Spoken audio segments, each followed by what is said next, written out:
Sir కూటమి ప్రభుత్వం పనితీరు ఎలా అనిపిస్తుంది? పనితీరు చాలా బాగుందండి. అన్ని అన్ని అన్ని పథకాల విషయంలో కూడా కొంతమందికి అందకపోవచ్చు, కానీ అనేక మందికి అందుతుంది. పథకాల విషయంలో కానీ పథకాలు అన్నీ పర్లేదు, కానీ కొన్ని విషయాల్లో అంటే చిన్నపిల్లల విషయంలో, గృహిణుల విషయంలో కొంత వెసులుబాటు ఉంటే బాగుంటుంది. పథకాలు ఎవరికి కావాలి? పథకాలు ఇస్తే ప్రభుత్వం నడవదు కదా, అందుకని అంతకుముందు ప్రభుత్వం దివాళీ అయిపోయింది. 10 లక్షల కోట్లు అప్పు చేసి పెట్టాడు, రాష్ట్రాన్ని అతలాకుతలం చేశాడు. అన్ని మధ్య స్కామ్, అన్ని స్కాములే. 2000 కోట్ల బడ్జెట్ స్కామ్. అది చేసింది. డెవలప్మెంట్ లేదు, అన్నీ మొత్తం నాశనం చేశారు. అమరావతిని నాశనం చేశారు, పోలవరం ఆపేశారు. ఏం చేశారు అది చెప్పండి. ప్రభుత్వం డెవలప్మెంట్ ప్లస్ సంక్షేమం కూడా ఉంటుంది. డెవలప్మెంట్ ఎలా ఉందంటారు, సంక్షేమం ఎలా ఉంది? Development Amaravati, Polavaram, NR ring రోడ్లు, బైపాస్ రోడ్లు, మామూలు రోడ్లు అన్నీ కూడా బ్రహ్మాండంగా ఉన్నాయి. అంతకుముందు అస్తావ్యస్తంగా రోడ్డు మీద బస్సులు వెళ్ళాలంటే నరకం చేయించేవారు. ఒక్క కొత్త బస్సు వల్ల 2000 బస్సులు కొన్నారు, కొత్త బస్సులు ఈ గవర్నమెంట్ వచ్చిన తర్వాత.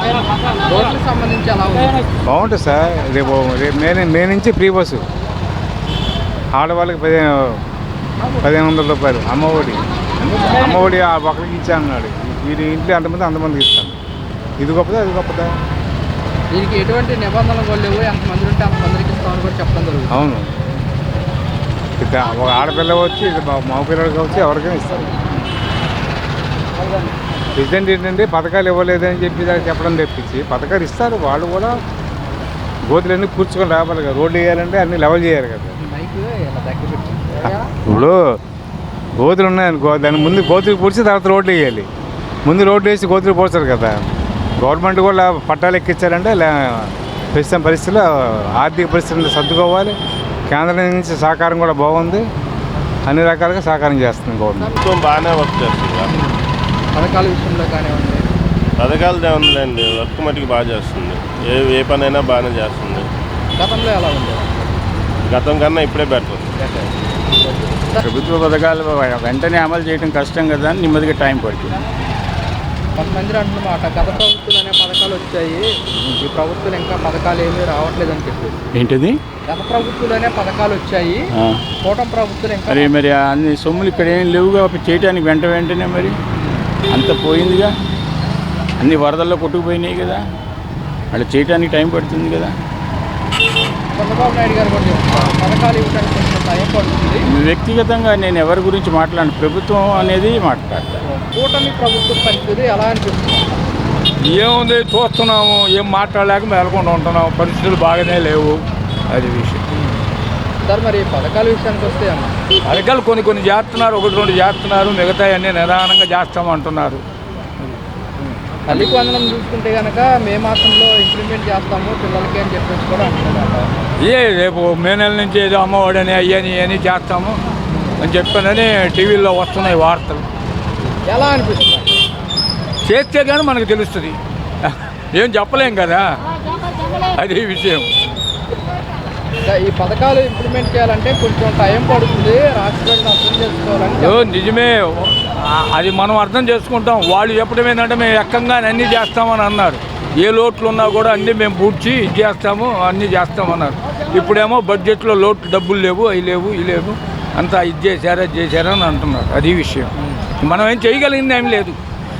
వాళ్ళు చేస్తే అనుభవిస్తారు, లేకపోతే వచ్చి 9 months అవుతుంది. ప్రభుత్వం పనితీరు ఎలా అనిపిస్తుంది సార్? కూటమి ప్రభుత్వం వచ్చినా 1 రూపాయి కూడా ఇవ్వలేదు సార్. అవి ఇస్తాం చాలా చేస్తామన్నారు, ఏమి చేయలే. 1 రూపాయి డబ్బులు ఇలా. అంతకుముందు ఆ డబ్బులన్నీ ఇచ్చిన డబ్బులన్నీ 5-6 వేల కోట్లు వచ్చాయి. ఆ డబ్బులన్నీ రొటేషన్లోకి వచ్చాయి పబ్లిక్లోకి. ఇప్పుడు అవన్నీ లేవు, వ్యాపారాలు లేవు, చాలా దారుణంగా ఉన్నాయి బిజినెస్లు అయితే. మరి పరిస్థితి ఏంటో అర్థం కావట్లా. ఏ బిజినెస్ చూసినా అందరూ డల్గానే ఉన్నాయి అంటున్నారు, ప్రతి ట్రేడ్ అలాగే ఉంది అంటున్నారు. మరి ఏంటో అర్థం కావట్లేదు సార్ పరిస్థితి. ఇప్పుడు రేట్లన్నీ పెరిగిపోయినాయి, సామాన్య మానవుడు బతకడానికి చాలా ఇబ్బందిగా ఉంది. ఇప్పుడు చూస్తే వాళ్ళు ఎంతసేపు వాళ్ళ మీద వీళ్ళ మీద కష్ట సాధింపు తప్పితే పరిపాలన మీద దృష్టి పెట్టట్లా. చాలా కష్టంగా ఉంది. అసలు ఎవరైనా చూసినా కానీ ఇప్పుడు ఎక్కడ సామాన్య మానవుడికి ఎవడు కదిలించినా కానీ ఈ ప్రభుత్వం మీద నమ్మకం లేదు. వాళ్ళు ఇచ్చిన హామీలన్నీ కూడా ఒక్కటి నెరవేర్చట్లా. రేషన్ కార్డులు తీసేస్తున్నారు. సామాన్య మానవుడు బతకడానికి లేదు. ఇవాళ కూరగాయలు చూస్తే మంట మండిపోతున్నాయి. పప్పు దినుసులు కానీ ఇంకొకటి కానీ అన్నీ పెరిగిపోయినాయి. సామాన్య మానవుడు అసలు కనీసం బతకడానికి కూడా వీలు లేకుండా పోయింది. అది నేను మామూలుగా మేము సామాన్య మానవులు మనం ఇవాళ కూరగాయలు కొస్తే మండిపోతున్నాయి. ఇవాళ పప్పు దినుసులు కానీ ఇంకొకటి కానీ ఈ మధ్య పామ్ ఆయిల్ కానీ విపరీతంగా పెరిగిపోయినాయి. తగ్గిస్తానని అన్నారు కానీ వాళ్ళు తగ్గించడం అనేది లేదు. ఇప్పుడు కరెంటు ఛార్జీలు పెరిగిపోయినాయా? ఏది వాళ్ళు అనుకున్నాయన్నీ కొన్ని కనీసం కూడా ఒకటి కూడా నెరవేరితే కొంచెం నమ్మకం కలుగుద్ది. అది లేదు. ఇవాళ ఏం దిక్కు తెలియట్లే అసలు ఎట్లా బతకాలి ఏంటి అనేది లేదు. సామాన్య మానవుడు ఇప్పుడు కనీసం బయటకు వచ్చి ఏదైనా పని కొంటే ఆ పనులు కూడా లేవు. ఇప్పుడు సామాన్యం మేము రోజు వరకు కూలి చేసుకునే వాళ్ళం. అయినా కానీ మనకు ఎక్కడ కూలి దొరకవు. ఒకసారి ఉంటుంది, ఒక్కోసారి ఉండవు. బయటకు వస్తే టాపీ మనుషులు లేవు. విపరీతంగా ఇసుక పెరిగిపోయింది. పనులు లేక ఇప్పుడు 3 రోజుల నుంచి ఖాళీగా ఉన్నా. గతంలో కూడా అట్టాగే ఉంది కానీ ఇంత అద్దుమానం లేదు. ఇప్పుడు పామ్ ఆయిల్ దాదాపు 130, 140 పెరిగిపోయింది. ఇది వరకు కంటే కూడా 50 రూపాయలు పెరిగిపోయింది. అది ఎందుకు దృష్టి పెట్టట్లా మరి? ఆ పరిపాలన మీద దృష్టి చేస్తారు కానీ నిదానంగా చేస్తారు అంతే. అకస్మాత్తుగా ఇప్పుడు వచ్చి 9 నెలలు అయింది. 9 నెలల నుంచి దృష్టి పెట్టట్లా. వాళ్ళ పనులు వాళ్ళు ఉన్నారు కానీ చేస్తారు. లాస్ట్ వరకు అయినా సరే ఏదైనా చేస్తారు. ఆ నమ్మకం ఉంది, జనానికి నమ్మకం ఉంది చేస్తారని. కానీ అది నెరవేర్చుకుంటే మంచిది. అది వైఎస్ఆర్ కాంగ్రెస్ పార్టీ పనితీరు ఎలా అనిపిస్తుంది? కూటమి ప్రభుత్వం పనితీరు ఎలా అనిపిస్తుంది? చండాలంగా ఉందండి. జగన్ మీద వ్యతిరేకతతో ఇలా ఎన్నుకుంటే వీళ్ళు అంతకంటే దారుణాలు చేస్తున్నారండి. ఇంకంత మించి చెప్పడానికి ఏముంది? ఈ ప్రభుత్వం వల్ల ఏమో ప్రజలకి ఏమైనా మంచి జరుగుతుందన్న ఆశ కూడా పోయిందండి. అది అది పథకాలు అనవసరంగా ఎవరు అడిగారండి? పథకాలు ఇస్తామన్నారు, ఇవ్వలేదు.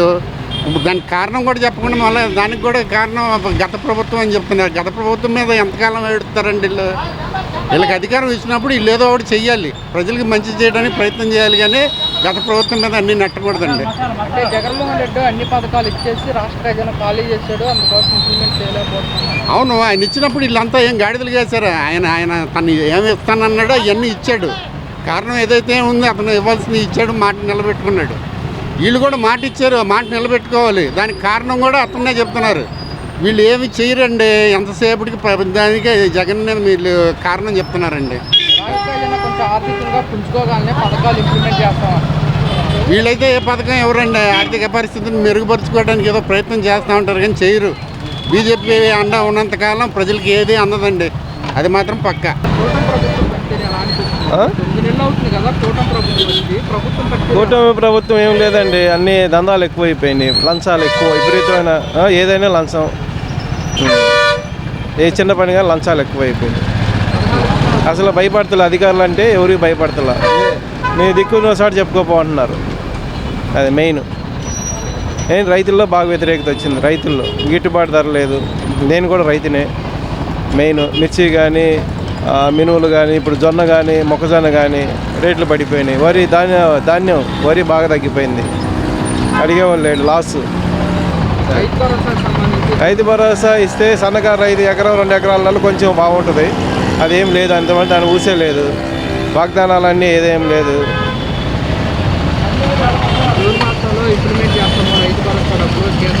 అది చేసినప్పుడు కదా, ఇంకా అది లేదు కదా. అది మెయిన్ అంటే ఎకరం 2 ఎకరాల వాళ్ళకి రైతు 20,000 వేస్తే కొంచెం బాగుంటుంది. అదే